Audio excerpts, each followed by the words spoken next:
Добрый день, в эфире новости, в студии Джангулмурза Дуйшинбекова.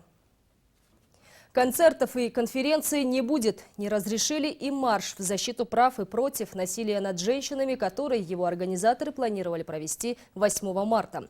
Такие меры приняты на ближайшее время на фоне вспышки коронавируса, которая бушует в мире.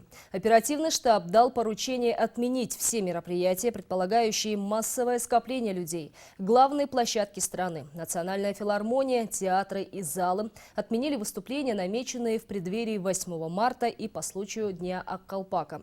Накануне вице-премьер Алтынай Омирбекова, глава штаба по недопущению проникновения и распространения коронавируса в республику, настоятельно рекомендовала гражданам и частным банкетным залам воздержаться от проведения больших тоев. Чиновники заверили, что подтвержденных случаев заражения коронавирусом в стране нет, и призвали население не верить сообщениям, которые рассылают непроверенные источники.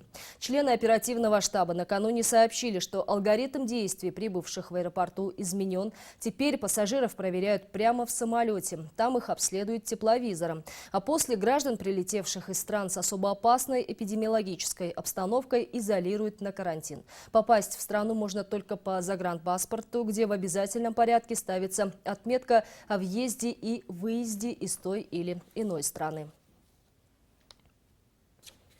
А между тем, сомнительными и нелогичными назвали граждане действия специалистов, которые осуществляют контроль за прибывшими из стран с массовым заражением. Девушка, прилетевшая из Южной Кореи, рассказала в популярной группе в Фейсбуке, как она пересекала границы через воздушные порты сначала в Казахстане, а после и в Кыргызстане. По ее словам, 13 человек их вылетело транзитом через Алмату из Сеула. Сначала в аэропорту соседней страны их поместили со всеми пассажирами в общем зале. А после в Манасе, положившись на честное слово пассажиров, в обсервацию отправили только тех, кто признался, что летит из Кореи. А тех, кто схитрил, отпустили домой. В итоге только 8 человек из 13, в том числе и она с детьми, оказались в инфекционной больнице. При этом другие пассажиры самолета, граждане Индии и Казахстана, которые на протяжении всего полета контактировали с ними в одном самолете, в одном салоне, также спокойно прошли паспортный контроль. По словам этой девушки, цель ее сообщения не в жалобе, что ей сложно находиться в инфекционке с грудным малышом и старшим ребенком с ДЦП, а в том, что эффективность предпринимаемых мер более чем сомнительна.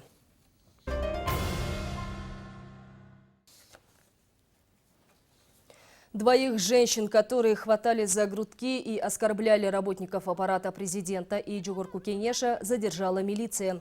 Их доставили в отделение и в данное время проводят следственные мероприятия. Напомним, группа активных участниц уже ближе к вечеру 2 марта направилась к одному из КПП Белого дома, как раз когда некоторые сотрудники, закончив рабочий день, выходили из здания.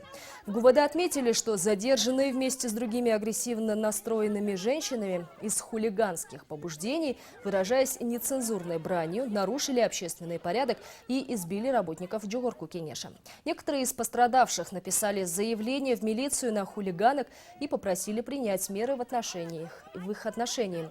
В данное время по факту прошедшего митинга в поддержку Садыра Джапарова начато досудебное производство по статье «Организация массовых беспорядков». Сообщалось, что задержанным могут вменить статью «Мелкое хулиганство». Ханыбека Осмоналиева, как одного из главных организаторов митинга 2 марта, Первомайский суд Бишкека принял решение заключить в СИЗО ГКНБ на 2 месяца. Пока идет следствие в рамках досудебного производства по подозрению бывшего депутата в попытке насильственного захвата власти, Осмоналиев пробудет в заключении до 3 мая. На этот же срок под стражу в ГКНБ заключили еще одну активную участницу этого митинга с инициалами ДА. Отмечается, что гражданка также задержана в рамках дела по покушению на насильственный захват власти. Группу молодых автоугонщиков задержала милиция. По данным Чуйского управления внутренних дел, 3 задержанных причастных как минимум к 8 кражам машин. В конце февраля с заявлением в милицию обратился 38-летний мужчина с просьбой принять меры в отношении неизвестных, угнавших его автомашину с одной из улиц села Пригородное. Подозреваемым 17, 19 и 20 лет. Сообщается, что банда давно промышляла в столице и его окрестностях. 2 из 3 подозреваемых водворены в ИВС ГУВД города Бишкек. Белый, как снежные склоны Алато. Удобный и универсальный как для зимы, так и для лета.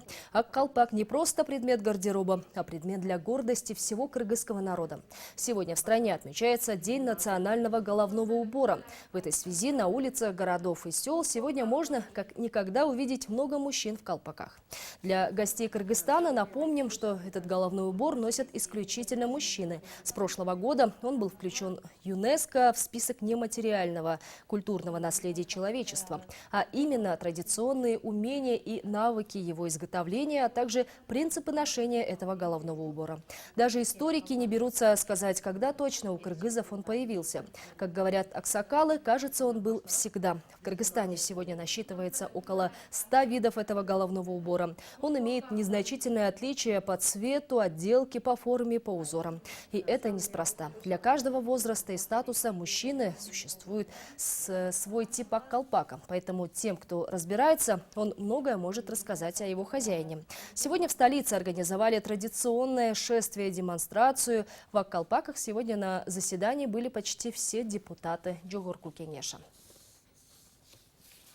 И пока на этом все. Всего доброго и до встречи в эфире.